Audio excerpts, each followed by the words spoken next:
Hello everyone, welcome back to the channel Study Warehouse. My name is Akansha Verma and I'm going to discuss strategies so that you can score full 100 on 100 in your chemistry board exam. So 100 marks का वो paper होता है जिसमें से 70 theory आती है and 30 practical के marks होते हैं. सो जनरली आपको 27 से 30 मार्क्स मिल जाते हैं प्रैक्टिकल में. सो जिसमें हमें वर्क हार्ड करना है, जिसमें हम अच्छा स्कोर कर सकते हैं, स्कोर को अपलिफ्ट कर सकते हैं, that is theory. So 70 marks की आपकी थ्योरी आती है. 10 चैप्टर्स इन टोटल आपके सिलेबस में है, जिसमें से 3 आपके फिजिकल केमिस्ट्री के चैप्टर्स हैं, 2 इनऑर्गेनिक के हैं एंड 5 ऑर्गेनिक केमिस्ट्री के हैं. You can see clearly organic का जो वेटेज है that is more. So organic में you have to focus properly. सारे आपको चैप्टर्स अच्छे से करने हैं. Haloarenes and haloalkane वाला चैप्टर है, देन अल्कोहल फिनॉल है, aldehyde ketone. So you have to focus on each and every chapter properly. कैसे क्या करना है we are going to talk about it. But in case if you need any sort of help, you want us to make any sort of video in organic और in physical या फिर कोई भी specific topic sample paper, then you can comment down below. Physical chemistry को अगर मैं classify करूँ तो इससे आपकी थ्योरी आती है, numerical as well as conceptual question. Okay, तो ये सब आपको कैसे करना है. थ्योरी आपकी मेनली एनसीईआरटी से कवर अप हो जाएगी. न्यूमेरिकल की अगर सोल्यूशन आपको देखने हैं, you want to know what exactly you have to write. पहले आप क्या लिखते हो, गिवन चीजें, then you write the formula, then you do the working and then final आपका आंसर हो जाता है. ये सब चीजें अगर आपके पास कोई भी रेफरेंस बुक है, you can just refer to that and वहां से आपको पता चल जाएगा. कंसेप्चुअल क्वेश्चन के लिए again you should refer a reference or any other book that you have. ये सब चीजें आप वन शॉट वीडियो से देख के कर सकते हो. सो हमारे चैनल पे already one shot video uploaded है, so you can just go it, check it out. Also you can find it in the description box below. NCERT reading आपको करनी है बिकॉज उसमें से कभी कभी वो बीच में से कुछ क्वेश्चंस पूछ देते हैं. रेफरेंस बुक की आपको हेल्प लेनी है. नोट्स बनाते हुए चलना है. इनकेस आपके पास नोट्स अवेलेबल नहीं है या फिर आपने नोट्स नहीं बना रखे हैं तो again there is a link of Telegram group जहाँ पे आपको सारे ही नोट्स मिल जाएंगे. Okay, you can just search it over there. NCERT questions आपको करने ही करने हैं, index question which are aligned in between the chapters. Apart from that you can do some exercise question as well. Exercises में generally 15 to 20 और sometimes more questions are given to you. So try to solve at least 5 to 10 questions, क्योंकि exercise में अगर एक exercise में basically एक chapter की exercise में it is containing 15 or 20 question. So if you just multiply it by 10 तो 200 question that will be बहुत ज्यादा हो जाएगा आपके लिए. That is why I am saying NCERT की एक्सरसाइज वाले में से you can just pick any 5 to 10 question and do. If you have enough time, आप पूरा बहुत पेशेंस आप में है and you want to solve full, तो आप वो भी कर सकते हो. And next we have numerical आपको अच्छे से सॉल्व करनी है. क्वेश्चन बैंक आपको फॉलो करनी है. पीवाईक्यूज जितने भी पास्ट पेपर्स आ रखे हैं आपको सारे करने हैं. सैम्पल पेपर जो भी सीबीएसई बोर्ड से रिलीज होते हैं आपको सारे करने हैं. इनऑर्गेनिक में if you see repeated questions आते हैं, ठीक है, उसका जस्ट जो पूछने का तरीका होता है that changes, but the question का आंसर जो है that remain same. So focus on that. Concept की सारी क्लैरिटी आपको होनी चाहिए. अगर नहीं है स्टिल कोई स्पेसिफिक टॉपिक है, just search it on YouTube, आपको मिल जाएगा. बट मेक श्योर आपके सारे ही टॉपिक क्लियर हैं. ऑर्गेनिक की अगर हम बात करें तो आपकी सारी रिएक्शन होती है एंड रीजन बेस्ड क्वेश्चन वहां से आ सकते हैं. तो रिएक्शन आपको सारी ही करनी है बिकॉज उसमें आता है ना कन्वर्ट दिस इनटू दिस. सो वो आपको पता होना चाहिए like what should be the approach. वो तभी पॉसिबल है when you know all the reaction that you have learn so far. Name reaction जिसकी सैंडमेयर्स रिएक्शन हो गई या फिर जो भी और रिएक्शंस है, you should know all those reaction in your finger tips. Also name reaction के लिए आप एक अलग सा नोटबुक या फिर you can just have another last page में आप उसे लिख सकते हो सो दैट वो आपको याद रहे. बट नेम रिएक्शन बहुत इंपॉर्टेंट रहती है. इसके अलावा और जो भी रिएक्शंस आपकी नोटबुक में है, आपकी एनसीईआरटी बुक में गिवन है and which is in your syllabus, make sure you are doing that. So students अक्सर पूछते हैं कि कौन सा हमें बुक फॉलो करनी चाहिए जिससे मार्क्स अच्छे आ सके.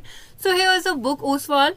तो यहाँ पे 2025 के हिसाब से जो भी आपका सिलेबस है उसके अकॉर्डिंग यहाँ पे क्वेश्चंस दिए हुए हैं. यहाँ पे मैंने केमिस्ट्री की बुक ले रखी है. As you can see on the right hand side आपके चैप्टर्स मेंशन्ड है. ऑल्सो आपको एस्टिमेशन दे रखा है कि कितने मार्क्स के क्वेश्चन रफली पूछे जाते हैं. सारे ही टॉपिक्स यहाँ पे स्पेसिफाइड हैं. Make sure you are going through the syllabus as well. Alright, यहाँ पे सोल्यूशन चैप्टर की आपको ब्रीफ समरी दे रखी है. जो भी इंपॉर्टेंट चीजें होती हैं जो आप नोट्स के फॉर्म में you can write it down, वो सारी ही यहाँ पे दे रखी हैं. As you can see types of solution में अगर गैसियस सोल्यूशन की अगर हम बात करें, दैट मीन्स व्हाट, सॉल्वेंट वहाँ पे क्या है, गैस है. So you should know that with the help of example as well. Example भी वहाँ पे स्पेसिफाई कर रखे हैं. नेक्स्ट यहाँ पे मास परसेंटेज एंड पीपीएम सारी ही चीजें अच्छे से प्रॉपरली एक लाइन में एज अ डेफिनेशन डिफाइंड है, also along with the formula. And on the right hand side you can सी यहाँ पे एमसीक्यूज भी दे रखे हैं एंड सोल्यूशन भी प्रॉपरली गिवन है विद एक्सप्लेनेशन. ऐसा नहीं है कि आपको आंसर बता दिया है ए बी सी डी में से कौन सा है. It is specified. B option है, उसका एक्सप्लेनेशन क्या है along with the formula and all the necessary detail, because आपके लिए इंपॉर्टेंट है टू अंडरस्टैंड कि क्वेश्चन का अगर ऑप्शन बी है तो क्यों है. वो सारी ही चीजें इसमें स्पेसिफिकली बताई गई हैं. assertion and reason based question भी यहाँ पे हैं as you can see. Also in this one as well वहाँ पे proper explanation लिख रखा है. अगर आंसर ये है तो क्यों है, because you should know even if you are answering the question तो आपको पता होना चाहिए क्या क्या चीजें आप कर सकते हो. तो आप देख रहे हो यहाँ पे ये क्वेश्चन बैंक कितना इंपॉर्टेंट है एंड कितना अच्छा तरीके से यहाँ पे सारी ही चीजें एक्सप्लेन करी हैं. Next is case based study. ठीक है, तो केस बेस्ड क्वेश्चंस जो आपके आते हैं वहाँ पे ये भी यहाँ पे दे रखे हैं. यू कैन सी एक पैसेज आपको दे रखा है. After that certain questions are being asked from that topic. अब यहाँ पे आपको डेफिनेशन दे रखी है. ठीक है, जो भी अगर आप बात करो ऑर्गेनिक केमिस्ट्री में वहाँ पे कुछ डेफिनेशन पूछते हैं. जैसे यहाँ पे लिखा रेक्टिफाइड स्पिरिट को आपको डिफाइन करना है. तो क्या परसेंटेज यहाँ पे होता है as you can see in the solution self. Ethyl alcohol at 95 concentration को हम क्या बोलते हैं, रेक्टिफाइड स्पिरिट बोलते हैं. तो ऐसी छोटी छोटी चीजें जो यू नो हमें डायरेक्टली एनसीईआरटी से नहीं मिलेंगी बट वो आपको इस क्वेश्चन बैंक ओसवाल से जरूर मिलेंगी. नेक्स्ट यहाँ पे IUPAC नोमेनक्लेचर भी दे रखा है. यू कैन सी यहाँ पे 3 क्वेश्चन लिख रखे हैं. यहाँ पे लिखा है बोर्ड क्वेश्चन. तो बेसिकली ये बोर्ड के क्वेश्चन में कभी आया है एंड यहाँ पे आपका प्रॉपर आंसर वगैरह भी गिवन है. नेक्स्ट यहाँ पे सैम्पल क्वेश्चन पेपर गिवन है which you can go through it right. And also 2024 का जो बोर्ड पेपर है यहाँ पे वो भी पूरा बना हुआ है. इससे भी आपको पैटर्न का आइडिया आ जाएगा. दो आपको ऑलरेडी पैटर्न का आइडिया होगा but you know once you go through all the questions again and again twice और थ्राइस तो आपको रहता है अच्छा ये क्वेश्चन ऐसा है, इस तरीके से आ सकता है, इस चैप्टर से आ सकता है. That is one you practice more. And वो आप प्रैक्टिस कहाँ से कर सकते हो, ओसवाल से. यहाँ पे एक और है oswal.ioa. सो बेसिकली यहाँ पे एक वेबसाइट है जहाँ पे आप ऑनलाइन क्या कर सकते हो, क्वेश्चंस कर सकते हो. ऑलराइट, तो यहाँ पे रियल टाइम बेसिस में आपको यहाँ पे यू नो टेस्ट आपको प्रैक्टिस करने को मिलेगा. सारी ही लिंक आपको डिस्क्रिप्शन में मिल जाएंगी. अगर आपको oswal.io में प्रैक्टिस करना है आपको डिस्क्रिप्शन में मिलेगा. If you want to purchase that book as well you will find the link in the description box. So concept आपको पता होना चाहिए. Mechanics behind that you should know. Reason based जो है, जैसे कि अगर कोई चीज एसिडिक है, बेसिक है, तो क्यों है वो. बॉइलिंग पॉइंट उसका चेंज हो रहा है तो क्यों हो रहा है.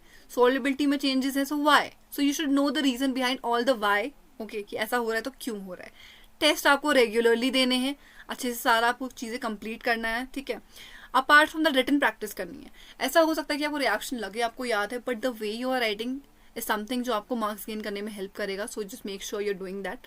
रिविजन आप कर सकते हो वीकेंड्स पे. Alright, so that whatever you have learn हफ्ते भर में यू कैन जस्ट क्लासीफाई कि आज मैं ये चैप्टर करेंगे, आज ये चैप्टर करेंगे, देन यू नो इसके क्वेश्चंस करेंगे and all that. Once done with all those things weekend में आप क्या कर सकते हो, पूरे का रिविजन कर सकते हो. डेली आपको 1 आवर एटलीस्ट देना ही देना है केमिस्ट्री को, बिकॉज कॉन्सेप्ट्स आपको करने हैं, न्यूमेरिकल आपको करनी है, थ्योरी करनी है. Right, so make sure you are doing all these things. And in case if you want any sort of video from our end or any live class you can just comment down below and we'll try our best to make that. Okay, bye bye everyone, see you in the next class.